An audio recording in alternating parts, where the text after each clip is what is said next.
Hello guys, welcome to the channel. तो इस video में हमारा टॉपिक है हार्मोन्स। हार्मोन्स का क्या पढ़ेंगे आज? क्लासिफिकेशंस। Okay, classification. सिर्फ इंट्रोडक्शन पार्ट ही पढ़ेंगे हार्मोन्स के। अच्छा, हार्मोन्स क्या होते हैं? ये कुछ ऐसे मॉलिक्यूल्स होते हैं जो कि एक सोर्स से, मतलब इसका एक सोर्स होता है, किसी जगह से सिक्रेट होता है, जहाँ पे ये वो कहाँ पे आता है? ब्लड में आता है। ब्लड में आने के बाद कुछ इसके टारगेट रिसेप्टर होते हैं।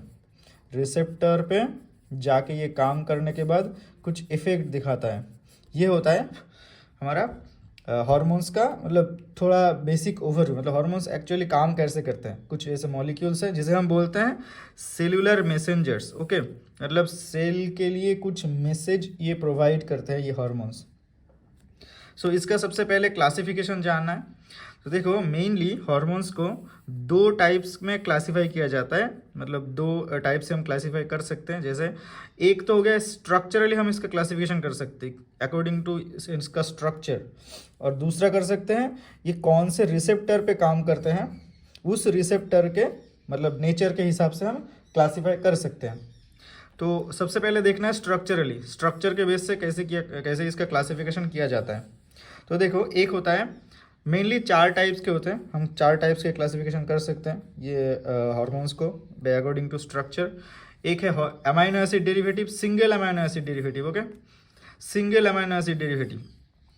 दूसरा होता है पॉलीपेप्टाइड। अब देखो, पॉलीपेप्टाइड में आता है दो टाइप का, सब टाइप है इसका। एक तो है पॉलीपेप्टाइड का। देखो, पॉलीपेप्टाइड मतलब क्या है? अगर ये अमाइनो एसिड जो है, ये अगर एक के बाद एक अगर जुड़ता है, अमीनो एसिड एक के बाद एक अगर जो पेप्टाइड बॉन्ड से जुड़ता है, तो एक पॉलीपेप्टाइड फॉर्म करता है। ठीक है, एक पेप्टाइड फॉर्म, मतलब पेप्टाइड बॉन्ड फॉर्म करने के बाद एक पेप्टाइड फॉर्म करता है, मतलब एक से ज़्यादा अमीनो एसिड जुड़ के।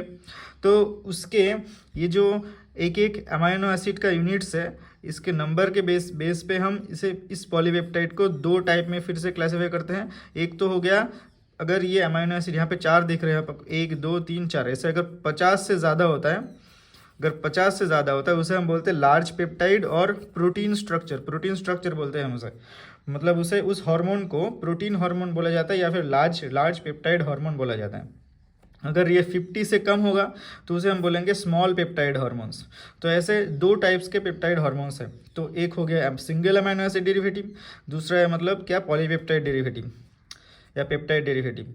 तीसरा है ये कोलेस्टेरॉल डेरिवेटिव, मतलब जिसे हम बोलते हैं स्टेरॉयड हार्मोन्स।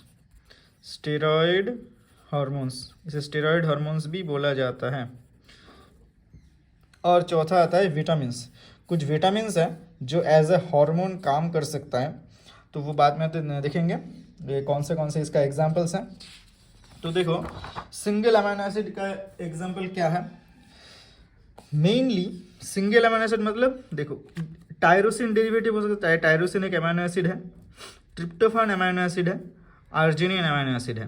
ये तीन अमीनो एसिड यहाँ पे इम्पॉर्टेंट हैं। यहाँ से हार्मोन्स फॉर्म होते हैं, इससे हार्मोन्स का रिलेशन है। ओके, तो टायरोसिन डेरिवेटिव है, एक थायराइड हार्मोन हो गया। दूसरा होता है कैटेकोलामिन्स। कैटेकोलामिन्स मतलब एपिनेफ्रिन, जिसे हम एड्रीनालिन भी बोल सकते हैं, एड्रीनालिन।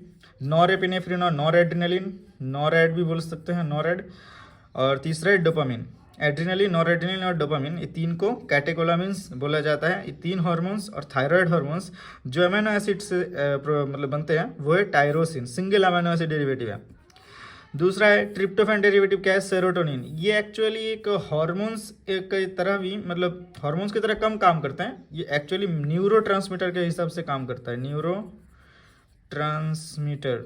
एक्चुअली न्यूरो ट्रांसमीटर्स भी सेलुलर मैसेंजर है, सेल में मैसेज भेजते हैं। ये साइनैप्स के थ्रू काम करते हैं, बाद में जानेंगे न्यूरोट्रांसमीटर क्या होता है। लेकिन यहाँ पे हमारा टॉपिक सिर्फ हार्मोन्स है, जो तो हमारा टॉपिक का डिस्कशन हार्मोन्स के अंडर ही मतलब सीमित रखेंगे। तीसरा है अर्जिनाइन। अर्जिनाइन डेरिवेटिव क्या है? Nitric oxide. ये तीन इंपॉर्टेंट मतलब सिंगल अमीनो एसिड डेरिवेटिव्स के कैटेगरी है। इसके बाद आते हैं हम पेप्टाइड हार्मोन्स पे। पेप्टाइड हार्मोन्स में पहले देखे हम कि दो टाइप के पेप्टाइड हार्मोन है। एक स्मॉल पेप्टाइड जो कि लेस देन 50 अमीनो एसिड है, उनमें आते हैं एसीटीएच हार्मोन, मतलब एसीटीएच मतलब एड्रीनो कॉर्टिकोट्रॉपिक हार्मोन। ठीक है, ACTH। ये कहाँ से एंटीरियर, ये तीनों के तीनों हार्मोन हमारा पिट्यूटरी से रिलेटेड है।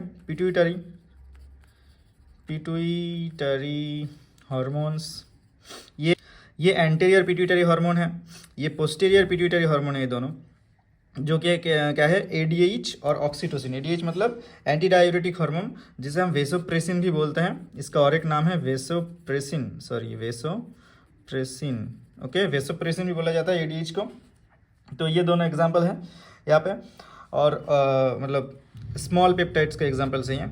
इसके बाद आते हैं लार्ज पेप्टाइड्स, मतलब मोर देन 50 अमाइनो एसिड्स, जो कि जिसे हम बोलते हैं प्रोटीन हार्मोन भी बोला जाता है। सबसे इंपॉर्टेंट है इंसुलिन, कितना रहता है, 51 अमाइनो एसिड। 51 अमाइनो एसिड मिलकर के इंसुलिन फॉर्म होता है। इंसुलिन के स्ट्रक्चर हम बाद में बायोकेमिस्ट्री में जब पढ़ेंगे तब डिटेल्स में जानेंगे।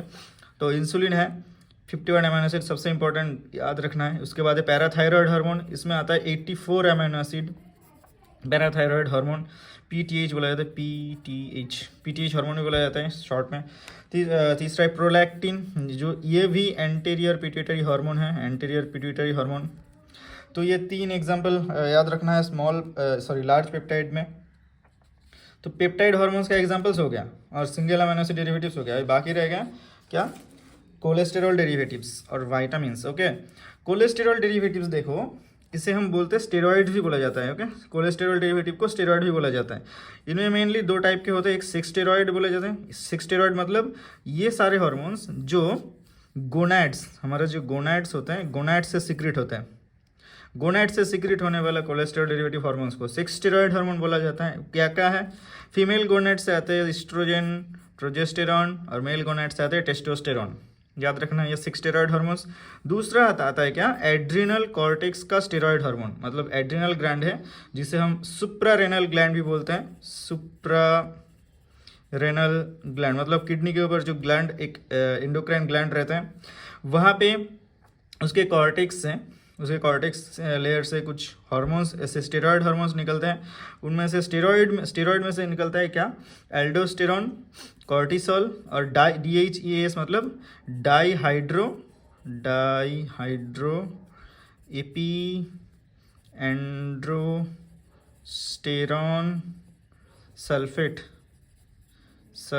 ओके, DHEAS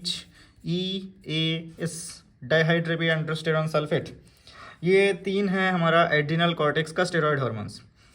और चौथा था हमारा vitamins derivatives, like vitamin A and vitamin D। ये 2 हार्मोन्स, ये 2 विटामिन्स जो है, ये क्योंकि ये फैट सॉल्यूबल है, ये देखो ये फैट सॉल्यूबल, इसीलिए ये सेल मेम्ब्रेन को क्रॉस करके न्यूक्लियस में जाके ये इसका एक्शन दिखा सकता है, इसका मैसेज दिखा सकता है। ओके, तो ये था हमारा हार्मोन्स का क्लासिफिकेशन बेस्ड ऑन स्ट्रक्चर। दूसरा हमारा और एक था classification based on the receptor, है ना। जनरली मतलब हम रिसेप्टर क्लासिफिकेशन, हार्मोन का क्लासिफिकेशन देख रहे थे, एक तो स्ट्रक्चरली, एक बेस्ड ऑन रिसेप्टर। तो स्ट्रक्चरली तो हो गया, बेस्ड ऑन रिसेप्टर आपको जानना है कि एक तो हो गया रिसेप्टर। देखो सेल, ये अगर सेल है और ये ब्लड है, ब्लड से हार्मोन आके, मतलब कोई एक हार्मोन आके या तो सेल के बाहर काम करेगा या तो अंदर काम करेगा।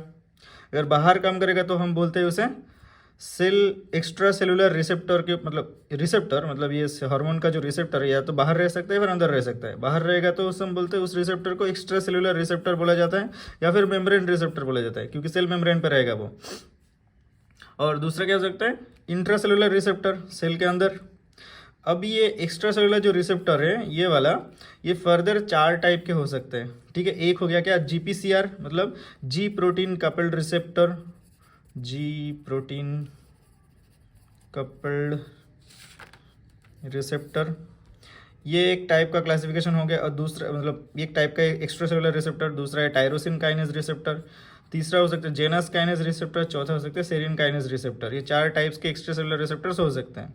इंट्रा सेलुलर रिसेप्टर जो है वो फर्दर कहाँ पे रह सकते हैं, सेल के अंदर एक न्यूक्लियस होता है, तो एक तो वो सेल के अंदर साइटोप्लाज्म में रह सकता है, ये तो साइटोप्लाज्म है, और ये न्यूक्लियस है, न्यूक्लियस के अंदर रह सकता है। तो ये 2 टाइप के होते हैं इंट्रासेलुलर रिसेप्टर, एक तो साइटोप्लाज्मिक, दूसरा है nuclear, direct nuclear receptor. Okay, तो ये हो गया हमारा एक ओवरव्यू हार्मोन क्लासिफिकेशंस का। तो इसके बाद एक एक करके हर एक वीडियोज़ में डिटेल्स में जानेंगे एक एक कैटेगरीज़ को। तो मिलते हैं नेक्स्ट वीडियो में, टिल देन गुड बाय।